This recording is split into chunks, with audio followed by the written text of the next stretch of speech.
This workshop is developing emotional intelligence in our kids, or empowering them to have a higher EQ. We are going to be joined by Dr. Amita Shah and Catherine Strong. I'll be introducing them in just a minute. Valuable topic. We spend the first 18 years of life learning education, learning academic intelligence, or building up our IQ, then oftentimes launching into college and developing even more skills in a career mindset. And yet, as I look back over my history and what my kids are experiencing now, social skills and emotional intelligence, that is key for any type of job. That is key for all of our most important relationships. It's key to being in a healthy family and having that interpersonal opportunities to engage well with your spouse or your kids or anyone else around you. And so this is a topic that is not talked about enough, but tonight we're going to dive really deep in a short amount of time. And I'm so excited to introduce you to Dr. Amita Shah and Catherine Strong, who are from Social Edge. They're about to share a little bit about how Social Edge was founded, what their background is, and also we're all going to walk away tonight with a little bit more emotional intelligence. So Dr. Shah and Catherine, please join us. And so through my experiences, I've really wanted to make whatever I teach really fun for my kids to learn. And I then had my own kids. Once I moved back to California, I was teaching for San Jose State University in the Department of Child and Adolescent Development. I'm still there. I've been there for 10 years now. And during this period of time, this is when a group of parents came to me and they were asking me, like, what more can we do for our kids? Like, the mass school shootings were occurring. We know about race-based hate that's occurring right now. Conflict, like resolution skills, when kids are having conflict during recess time. And being able to address all of this is something that the schools were not doing enough of. And we were like, how can we teach these critical skills to them? And then one summer I got my neighborhood, like whichever kids could come, we did it in from my family room, actually my living room, which had no furniture at that time. And we got them all together. We started teaching them about the brain, which was so empowering. And I'm so glad this session is called, Empowering Children, because it wasn't until my almost 5-year-old at the time, she was actually 4, almost 5 at the time, started talking about amygdala hijacks, because we taught them about just 3 parts of the brain. And, kids went home and told their parents, do you know that this part of our brain won't work? There's something else that takes over. And we were like, wow, we're onto something. Like, these kids are really understanding that they have control over their responses. And so today we're going to share a little bit of like, how did this curriculum, so now it's a book. When I first started teaching it, I started teaching it through the Rec Guide in the city that I live in, which is in Dublin. I'm in the East Bay. It was not a book. I would just buy composition journals and they would literally just draw out the brain. And now in the book, you will see that there's an actual image of the brain, and we made it fun with emoticons, and you guys will all see all this later. But this is something that, came about just from, it was a very grassroots sort of initiative. And I'll go ahead and hand it off to Catherine, who can tell you more about how she joined Social Edge. Okay. Well, I am a former residential counselor. I've worked with children in different situations in shelter care, from infants to 17 years old, boys and girls, and that was a huge part of my work. I've also got a paraeducator background, some experience in that, as well as being a mom and a grandma. And I am currently an advanced coaching student at Western Seminary, and I love it. I love coaching. And then in one of my last classes, it was about EQ. And so I started doing a lot of research. I was volunteering at my granddaughter's school, and I came across Dr. Shah's book. And I was like, oh, can I use this? How can I get a digital copy? And she told me about it, but conversations came after that, and we just built this relationship, and she's just been wonderful and gracious, and just kind of taking me by the hand and under her wing and all of this. And I've just been really blessed to just get to learn a lot from her, and have the opportunity to work with kids and teach them EQ.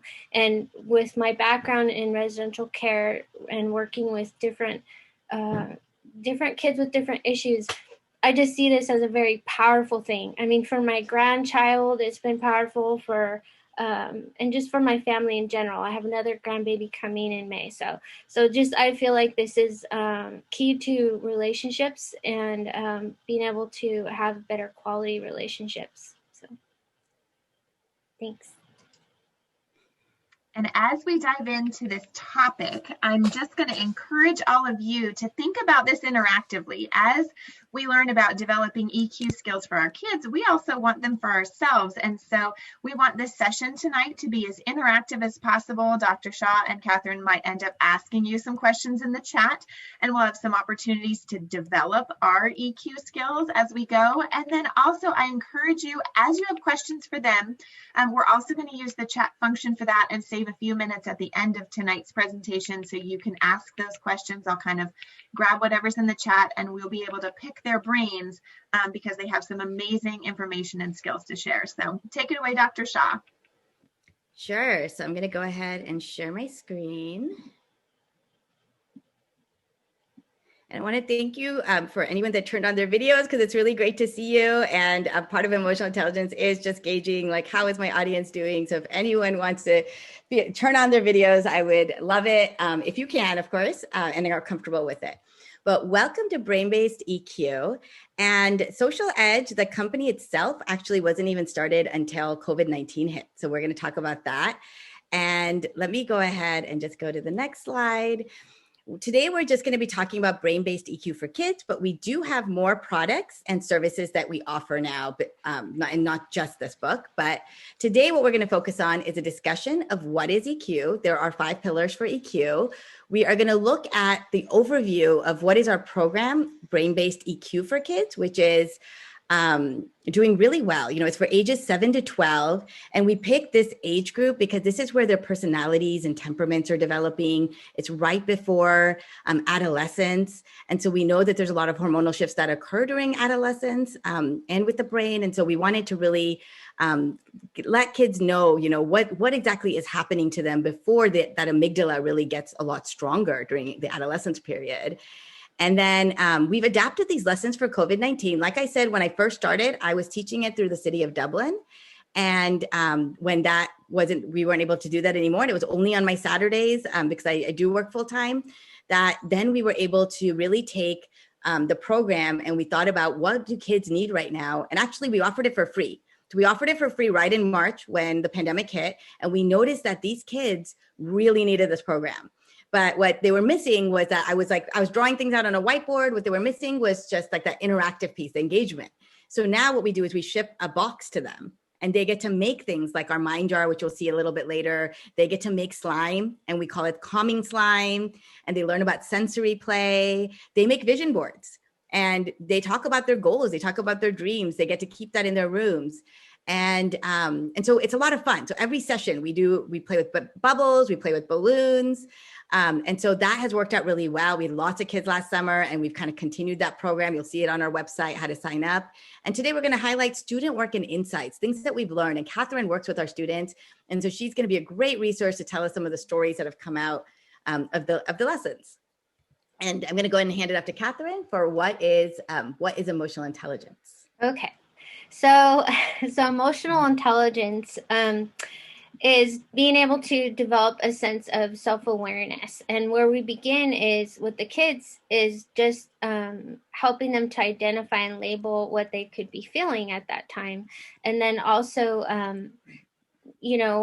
empowering them to be able to shift, to know that, well, they may be feeling that way right now. Do you want to stay in that feeling? And a lot of what we get to learn also is from Permission to Feel from Dr. Mark Brackett's book. And we encourage the attitude or the mindset of having being an emotional scientist. And so when it comes to the self-awareness component, being able to step back and breathe and label that emotion is very empowering. And then to understand how and why they got there.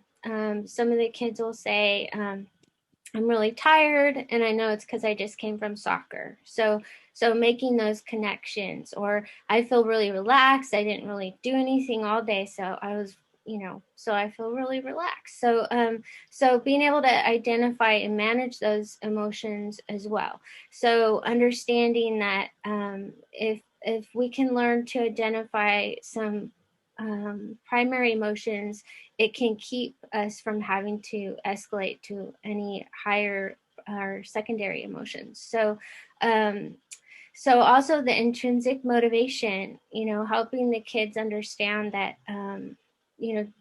they're valuable, and all their connections are valuable, and managing our emotions are part of that. So being able to manage our emotions in such a way that we can be and learn to be intentional about how we're relating and connecting with other people.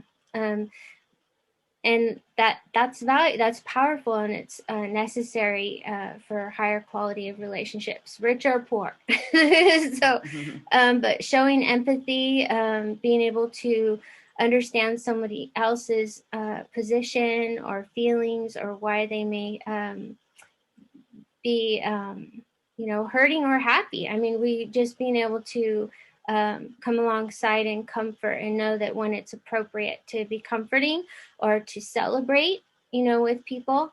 And so again, all that translates into the handling and the managing of social relationships and connections.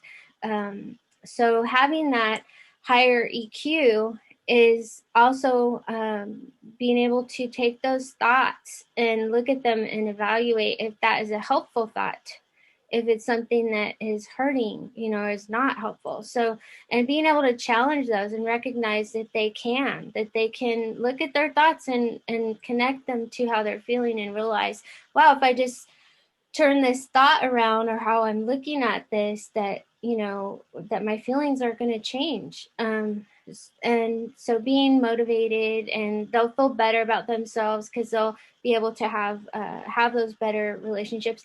But also what's key, especially in education, is for kids to be able to go to school and have some strategies and some tools that if they had a rough recess with a friend and they're stepping into the classroom, to be able to take those deep breaths and be able to calm down. Because if the amygdala is in control, they're not going to be able to remember anything. And that's kind of like an example of that is test anxiety, that you can know what you know, but if that amygdala is in control, you're not going to remember it. It's not going to be able to connect to that memories, to your library.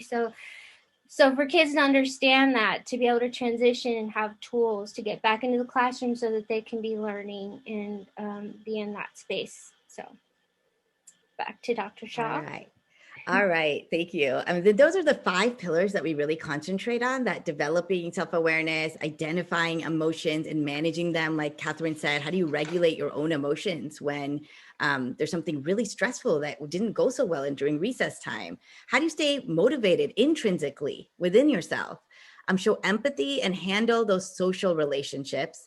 And high EQ, the research shows that, students have positive mindset, they're motivated, they have higher self-esteem and confidence.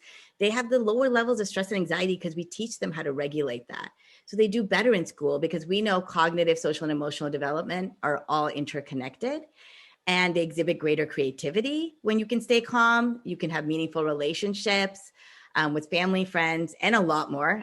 We couldn't put it all in there, but as you can see, it'll change the trajectory of a child's life and really set them up for personal and professional success.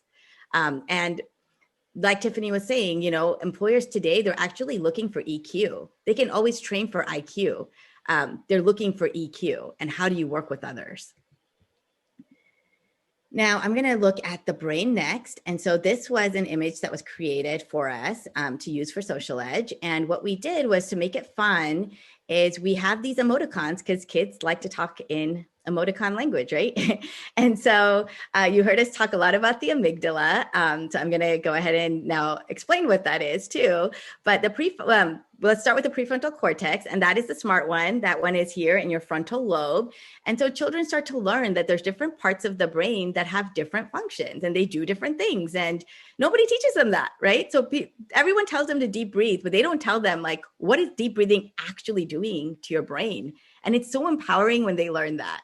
And so I tell my students, like, look, this is your prefrontal cortex. It is helping you make smart decisions. It's telling you, hey, do you want to like think about this? Do you need to, instead of blurting out the answer, should you raise your hand so that, you know, you can get that raffle ticket or that point or whatever the teacher's giving out at that time? And it helps you problem solve. It helps you keep your goals in mind. Like, should you or shouldn't you do this thing right now? Like binge watch Netflix, or should you write that essay? And then it sends memories to your hippocampus, which is in the blue, and that's your book. And it helps you, again, think through those consequences to your action. I also tell them that it's not fully developed until they're like 25. So, you know, if they're making not the best decision, they can tell their parents, my prefrontal cortex is not developed yet. And they love that, to be able to use that as an excuse. And the parents love it because they're like, okay, how could I get mad at them? They just, you know, talked about the prefrontal cortex. And the amygdala is our jumpy superhero. So we call it jumpy, and that it goes into, and I always make them do this. I go, OMG mode, OMG, because it's there to protect you. Like, and back in the day, if there was a lion that was about to attack you, you know, your amygdala was like, run, run, run, like get away from this. And so it is there to really get you to, you know, all your body, your eyes start dilating. Like you're going to start noticing all these things that happen to your body when you're in that fight or flight mode. But we also know that the amygdala doesn't always know if it's in a real threat or a perceived threat. Now, a perceived threat is like if a friend is like, I don't like you and you're mean. I don't want to play with you. And then you say, well, I don't like you. I don't want to play with you. So you immediately react because it's very fast. When your amygdala is hijacked, it happens very quickly. Now, your hippocampus is your librarian. So it has that book of memories. And that book of memories doesn't necessarily work when your amygdala is hijacked. So it can't remember all the good times you had with your friends. When your parents shut off the TV, you know, your video game because it's dinner time or you have to go to a soccer game, it's not going to remember that you have a soccer game or that your parents just spent all this time making your favorite meal, and the child might blurt something back at the parent. So they're starting to then understand. As they start understanding the amygdala, we're gonna start teaching them now, what do you do? Like, how do you calm your amygdala down? And so this is the amygdala hijack. Catherine, I'll let you go ahead and take this one. Okay. So this is really kind of a very fun thing to do to for the kids when they come up with their real threats versus perceived. That one of our kids came up with the idea of, well, a real spider, a real black widow versus a video black widow. And then another, one of my granddaughters actually is afraid of going down the hallway when it's dark. So she drew this really great comic of that. And so, but the idea is that we might think that our brain doesn't know unless we tell it that this is not real. That if there's a bear coming in your tent and you're camping, yes, that's real. And you need that fight or flight. You need the amygdala to go into protection mode, superhero mode. But to explain to them what actually happens when you are in a real threat is all your blood gets shut off to all your organs and systems and everything. It's a very, very, very heavy thing for your body to go through. And so your digestive system shuts down. That's why some people get stomach aches. And all the blood is sent all to your limbs so that you can fight or flight. So we want our kids to be able to see, well, yeah, that's a video spider. That's not real.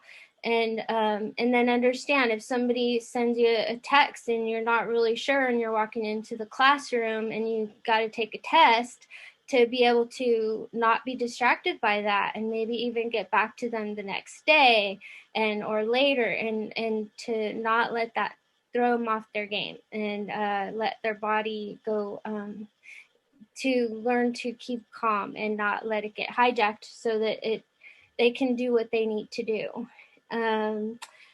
So there's also, as you can see on here, there's some other things that happen, the pupils dilating and sweating and all of that. So it's just very important.